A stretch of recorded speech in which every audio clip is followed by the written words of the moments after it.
Hi എല്ലാവർക്കും polytechnic alerts മലയാളത്തിലേക്ക് സ്വാഗതം. അപ്പോൾ ഇന്നത്തെ വീഡിയോ എന്ന് പറയുന്നത് ലാറ്ററൽ എൻട്രി ആയിട്ട് ബന്ധപ്പെട്ട കാര്യങ്ങളെക്കുറിച്ചും അതുമായിട്ട് ബന്ധപ്പെട്ട ഇമ്പോർട്ടൻറ്റ് ഡേറ്റ്സിനെ കുറിച്ചാണ് നിങ്ങൾക്ക് പറഞ്ഞുതരാൻ പോകുന്നത്. അപ്പോൾ ഒരുപാട് പേര് ചോദിക്കുന്നുണ്ടായിരുന്നു എന്നാണ് അപ്ലിക്കേഷൻ സ്റ്റാർട്ട് ആവുന്നത്, എന്നാണ് എൻഡ് ആവുന്നത്, അതിൻ്റേതായിട്ടുള്ള പ്രൊസീജിയേഴ്സ് എങ്ങനെയൊക്കെയാണ്, നമ്മൾ എന്തൊക്കെയാണ് ചെയ്യേണ്ടത്, അങ്ങനത്തെ കാര്യങ്ങളൊക്കെ ഒരുപാട് പേര് ചോദിച്ചിട്ടുണ്ടായിരുന്നു. അപ്പോൾ അതായിട്ട് ബന്ധപ്പെട്ടൊരു വീഡിയോസാണ്, എന്തൊക്കെയാണ് ഡേറ്റുകൾ എങ്ങനെയൊക്കെയാണ് വരാറ് എന്നുള്ളതിനെക്കുറിച്ചുള്ളൊരു വീഡിയോ ആണ്. അപ്പോൾ ആദ്യമായിട്ടാണ് ഈ ചാനൽ കാണുന്നതെങ്കിൽ നിങ്ങൾ ഈ ചാനൽ ഒന്ന് സബ്സ്ക്രൈബ് ചെയ്യുക. നിങ്ങൾക്ക് പോളിടെക്നിക്കായിട്ട് ബന്ധപ്പെട്ട് എന്ത് സംശയം ഉണ്ടെങ്കിലും ഈ ഒരു ചാനൽ വഴി നിങ്ങൾക്ക് ലഭിക്കുന്നതായിരിക്കും. നമ്മൾ ഒരുപാട് വീഡിയോസ് ചെയ്തിട്ടുണ്ട്. അപ്പോൾ ഇനി നിങ്ങൾക്ക് എന്തെങ്കിലുമൊക്കെ സംശയം ഉണ്ടെങ്കിൽ ഏതെങ്കിലുമൊക്കെ ഒരു വീഡിയോയുടെ താഴെ നിങ്ങളൊരു കമൻറ്റ് മാത്രം ചെയ്താൽ മതി. നമ്മളൊരു വീഡിയോ എഡിറ്റ് ചെയ്യുന്നതായിരിക്കും, അല്ലെങ്കിൽ നിങ്ങൾക്ക് എല്ലാ കമൻറ്റിനും നമ്മൾ റിപ്ലൈ കൊടുക്കാറുണ്ട്.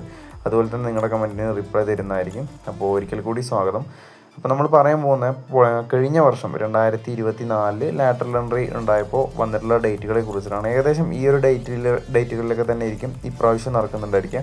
ഇതേപോലുള്ള സമയവും കാര്യങ്ങളൊക്കെ നിങ്ങൾക്ക് കിട്ടുന്നുണ്ടായിരിക്കും ചെയ്യുന്നതിന് വേണ്ടി. ലാറ്ററൽ എൻട്രിക്ക് കയറാൻ വേണ്ടിയുള്ള ഒരു സമയം, അല്ലെങ്കിൽ ഓരോ ഡേറ്റ് കഴിഞ്ഞ് എത്രത്തോളം സമയം കിട്ടും, അല്ലെങ്കിൽ അതിൻ്റെ പ്രൊസീജിയറിലൂടെ കടന്നു പോകാൻ എത്രത്തോളം സമയം കിട്ടും നിങ്ങൾക്ക് ഇത് കണ്ടാൽ തന്നെ നിങ്ങൾക്ക് മനസ്സിലാവുന്നതായിരിക്കും.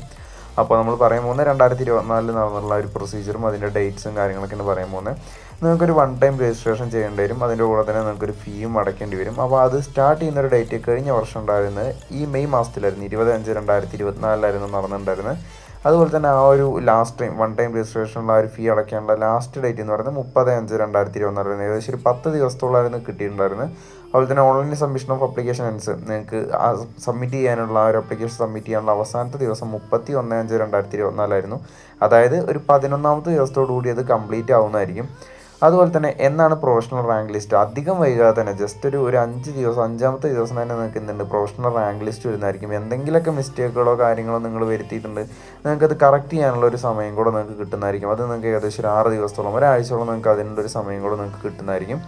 അപ്പോൾ നിങ്ങൾ ആ ഒരു കാര്യം കൂടെ നിങ്ങൾ സെറ്റ് ചെയ്ത് കഴിഞ്ഞാൽ പിന്നെ നടക്കാൻ പോകുന്നൊരു കാര്യം റാങ്ക് ലിസ്റ്റ് വരുന്നതായിരിക്കും. അതായത് റാങ്ക് ലിസ്റ്റ് എന്ന് പറയുന്നത് നിങ്ങൾ അപ്ലൈ ചെയ്തതിനനുസരിച്ച് നിങ്ങളെ ആ ഒരു ലാറ്ററൽ എൻട്രി വഴി നിങ്ങൾക്ക് അപ്ലൈ ചെയ്തതിനനുസരിച്ച് നിങ്ങളുടെ റാങ്ക് ലിസ്റ്റ് നിങ്ങൾക്ക് വരുന്നതായിരിക്കും.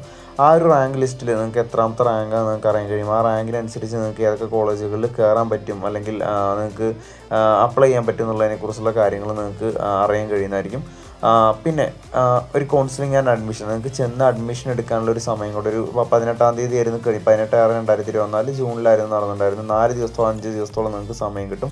നിങ്ങളുടെ ഒരു റാങ്കിനനുസരിച്ച് നിങ്ങൾക്ക് സ്പോട്ട് അഡ്മിഷന് പോയിട്ട് നിങ്ങൾക്ക് എന്ത് ചെയ്യാൻ പറ്റും, നിങ്ങളുടെ അഡ്മിഷൻ എടുക്കാൻ പറ്റും. അത് നിങ്ങളുടെ അഡ്മിഷൻ എടുക്കാൻ പോകുമ്പോൾ തന്നെ നിങ്ങളുടെ ഒരു മാർക്ക്, ഇപ്പോൾ നിങ്ങൾക്ക് എത്ര മാർക്ക് +2 ഉണ്ട്, അല്ലെങ്കിൽ ബന്ധപ്പെട്ട സബ്ജക്റ്റുകളിൽ സയൻസ് സ്ട്രീം ആയിരിക്കുമല്ലോ ഉണ്ടായിരിക്കും, ആ ഒരു സബ്ജക്റ്റുകളിൽ നിങ്ങൾക്ക് എത്രത്തോളം മാർക്ക് ഉണ്ട്.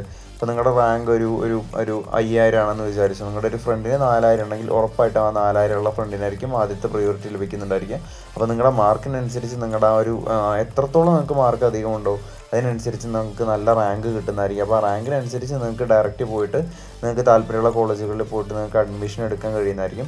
അതേപോലെ തന്നെ അങ്ങനെ അത് കഴിഞ്ഞതിന് ശേഷം നിങ്ങൾക്ക് ആ ഒരു ടൈം തന്നതിന് ശേഷം പിന്നെ ഒരു അവസരം കൂടെ കിട്ടും. സ്പോട്ട് അഡ്മിഷൻ എവിടെയെങ്കിലുമൊക്കെ നടക്കാൻ സാധ്യത ഉണ്ടെങ്കിൽ അത് നിങ്ങൾക്ക് ആ ഒരു ഗ്യാപ്പിലും കൂടെ, അല്ലെങ്കിൽ ആ ഒരു ടൈം പീരീഡിൽ 25/6 കഴിഞ്ഞ പ്രാവശ്യം ഒരു 4 ദിവസം 5 ദിവസത്തോളം സമയം കിട്ടിയിട്ടുണ്ടായിരുന്നു, ജൂണിലായിരുന്നു നടന്നിട്ടുണ്ടായിരുന്നത്. അപ്പോൾ നിങ്ങൾ ശ്രദ്ധിക്കേണ്ട ഒരു കാര്യം എന്ന് പറയുന്നത് ഇതിൻ്റെ ഒരു ഫസ്റ്റ് ടൈം ആയിട്ടുള്ള ഒരു പ്രോസസ്സ് കാര്യങ്ങൾ അടിപൊളിയായിട്ട് പോകുന്ന ഒരു ജൂൺ മാസത്തിൽ, അതായത് അപ്ലിക്കേഷൻ കൊടുത്തതിന് ശേഷം ജസ്റ്റ് ഒരു മാസം 1.5 മാസത്തിനുള്ളിൽ തന്നെ നിങ്ങൾക്ക് എന്തെങ്കിലും ലാറ്ററൽ എൻട്രിയുടെ ക്ലാസ്സുകൾ മീൻസ് അത് ഒരു ക്ലാസ്സുകളിലേക്ക് നിങ്ങൾ കടക്കാൻ പോകുന്ന, അല്ലെങ്കിൽ പോളിയുടെ ഒരു ക്ലാസ്സുകളിലേക്ക് സെക്കൻഡ് ഇയറിലേക്ക് നിങ്ങൾക്ക് കയറാൻ പറ്റുന്ന ഒരു ടൈം പീരീഡ്, ഏറ്റവും ബെസ്റ്റ് ആയിട്ടുള്ള ഒരു ടൈം പീരീഡിൽ നിങ്ങൾക്ക് ഈ അഡ്മിഷൻ എടുക്കാൻ പറ്റുകയാണെങ്കിൽ നിങ്ങൾക്ക് നന്നായിരിക്കും. ക്ലാസ്സുകൾ നിങ്ങൾക്ക് മിസ്സാവാണ്ട് പെട്ടെന്ന് തന്നെ നിങ്ങൾക്ക് കയറാൻ പറ്റും. പിന്നെ അഡ്മിഷൻ അവസാനിക്കുന്നത് നിങ്ങൾക്ക് ഏകദേശം 15/9/2024 അതായത് നിങ്ങൾക്ക് ഈ ഒരു പ്രോസസ്സൊക്കെ കഴിഞ്ഞ് പിന്നെയും 3 മാസത്തിൻ്റെ ഉള്ളിൽ എപ്പോൾ വേണമെങ്കിലും നിങ്ങൾക്ക് പോയിട്ട് എന്ത് ചെയ്യാം, ഈ ഒരു സെക്കൻഡ് സെമസ്റ്ററിൽ തേർഡ് സെമസ്റ്ററിലാണോ സ്റ്റാർട്ട് ചെയ്യുക, അപ്പോൾ ആ തേർഡ് സെമസ്റ്ററിൽ നിങ്ങൾക്ക് അതായത് സെക്കൻഡ് ഇയറിലേക്ക് നിങ്ങൾക്ക് ഡയറക്റ്റ് ആയിട്ട് അഡ്മിഷൻ എടുക്കാൻ ഏകദേശം പിന്നീട് 3 മാസത്തോളം നിങ്ങൾക്ക് സമയം കിട്ടുന്നതായിരിക്കും. അപ്പോൾ പരമാവധി അവസാനത്തേക്കൊന്നും വെക്കാണ്ട് നിങ്ങൾ ഈ ഒരു ലാറ്ററൽ എൻട്രീനെ കാര്യമായിട്ട് സീരിയസ് ആയിട്ട് നിങ്ങൾ ആലോചിക്കുന്നുണ്ടെങ്കിൽ വളരെ പെട്ടെന്ന് തന്നെ നിങ്ങൾക്ക് ബന്ധപ്പെട്ട നിങ്ങളുടെ റാങ്ക് നല്ലതാണെങ്കിൽ ആ റാങ്കിനനുസരിച്ച് നിങ്ങൾക്ക് താല്പര്യമുള്ള കോളേജുകളിൽ പോയിട്ട് നിങ്ങൾക്ക് എന്ത് ചെയ്യാൻ പറ്റും, പോയിട്ട് കയറാനുള്ളൊരു സാധ്യത നിങ്ങൾക്ക് മുൻകൂട്ടിയുണ്ട്. അപ്പോൾ നിങ്ങൾ എന്ത് ചെയ്യുക, പരമാവധി പെട്ടെന്ന് ഈ ഒരു പ്രൊസീജിയർ വഴി ഈ ഒരു സമയത്തിൻ്റെ അല്ലെങ്കിൽ ഒരു ടൈം പീരീഡിൻ്റെ ഉള്ളിൽ തന്നെ നിങ്ങൾ എന്ത് ചെയ്യാം, ഈ അപ്ലിക്കേഷൻസും കാര്യങ്ങളെല്ലാം കൊടുക്കുക, കറക്ഷൻസൊക്കെ വരുത്തുക, റാങ്ക് ലിസ്റ്റിൽ നിങ്ങളുടെ എത്രാമതാണ് നോക്കുക, ബന്ധപ്പെട്ട കോളേജുകളിൽ പോയിട്ട് നിങ്ങൾ അഡ്മിഷൻ എടുക്കാനുള്ള വഴികൾ നോക്കാം. അപ്പോൾ എന്തെങ്കിലുമൊക്കെ സംശയം ഉണ്ടെങ്കിൽ വീഡിയോയ്ക്ക് അവിടെ കമൻറ്റ് ചെയ്താൽ മതി. നമ്മൾ എല്ലാ കമൻറ്റുകൾക്കും റിപ്ലൈ തരുന്നതായിരിക്കും. ഈ ചാനലിലെ പോളിടെക്നിക് കാര്യങ്ങളായിട്ട് ബന്ധപ്പെട്ട വീഡിയോസാണ് ഷെയർ ചെയ്യുന്നത്. അപ്പോൾ താങ്ക്